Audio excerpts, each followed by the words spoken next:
History of Valentine's Day. Should Christians celebrate Valentine's Day? Is February 14 a Christian holiday? May be a surprise to some, but there are more pagan connections to Valentine's Day than that of Christian ones. Tradition. Date of February 14. Parentalia. Juno Lupo, the she-wolf. Peace, love, and household gods were celebrated on February 13th. The second day of Parentalia, February 14, was dedicated to Juno Lupo, the she-wolf, who suckled Romulus and Remus. Feast of Lupercalia. Young men and priests called Luperci will go to a grotto dedicated to Lupercal, the wolf god. They then would dress themselves in bloody skins of sacrificial goats.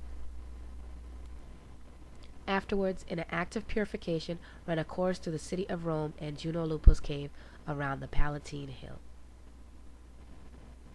hitting women with strips of goat skin as they went to promote fertility. February 15 was the celebration of the second day of Lupercal, honoring Faunus, the god fertility, and the third day of Pantonelia, dedicated to Juno, Februata. The Romans played out a riot of romantic roulette. The Luperci drew the names of young women from a box, thus paired by the gods. The couples remained paired until the following Lupercalia. Cupid, the Roman god of love. One of the most famous of all Valentine's symbols.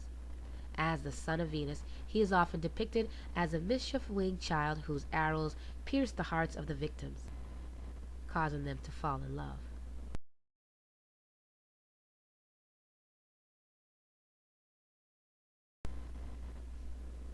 Cupid is derived from the Latin word cupado, which means desire. Brace yourself, because what I'm about to tell you gets really disturbing. Nimrod was also called Cupid as a child. It is said that when Nimrod's mother saw him, she lusted after him, and she desired him. So evil was Nimrod's mother that it is said that she married her own son. Inscribed on the monuments of ancient Egypt are the inscriptions, Nimrod, the husband of his mother. As Nimrod grew up, he became the child hero of many women who desired him. He was their Cupid. In the book of Daniel, he is called the desire of women, Daniel's 11:37. He provoked so many women to jealousy that an idol of him was often called the image of jealousy. After Nimrod's death, it was believed that he had ascended to the sun and was now to be called Baal, the sun god. Do you think these pictures provoke desire in pedophilers? Cupid is just an old-fashioned case of child pornography. Saint Valentine, the Christian priest. According to one story, Roman Emperor Claudius II imposed a ban on marriages because too many young men were dodging the draft by getting married. Only single men had to enter the army. A Christian priest named Valentines was caught performing secret marriages and sentenced to death. While awaiting execution, young lovers visited him with notes about how much better love is than war. The execution was said to have occurred in 269 CE on February 14th. Don't let this fool you. It's just another excuse to celebrate the ancient Roman pagan holiday on February 14th, disguised as holy with the Christian priest's propaganda. Now, there's another story about a different Christian priest named Valentinus. And from his story, we get the reason why we pass out Valentine cards. You already know. The Romans played out a rite of romantic roulette. The Luperci drew the names of young women from a box. This is how the story goes.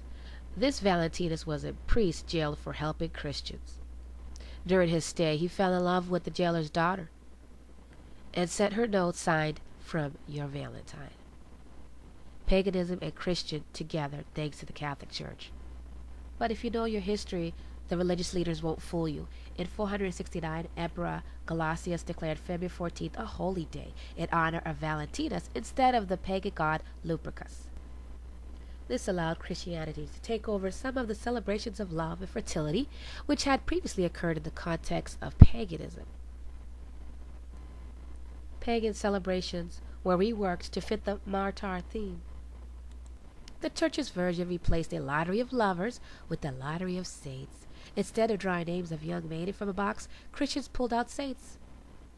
Valentine's Day is no longer part of the official calendar of any Christian church. It was dropped by the Catholic Church in 1969.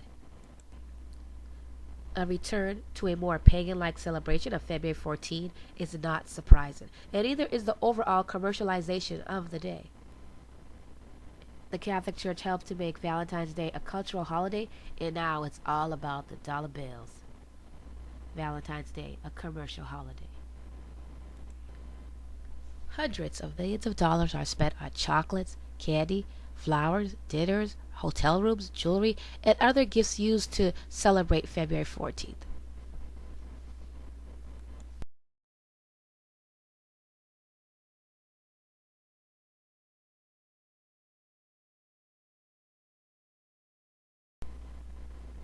What does the scriptures have to say? Isn't it time we examine why we encourage our children to celebrate St. Valentine's Day? Ancient traditions still exist in observance of Valentine's Day. It is clear that Valentine's Day is associated with the worshiping of other gods. There is no scripture encouraging the celebrating of Valentine's Day or any holiday for that matter. Deuteronomy 12:29, "When the Lord thy God shall cut off the nations from before thee, whither thou goest to possess them, and thou succeedest them and dwellest in their land. Take heed to thyself that thou be not snared by following them.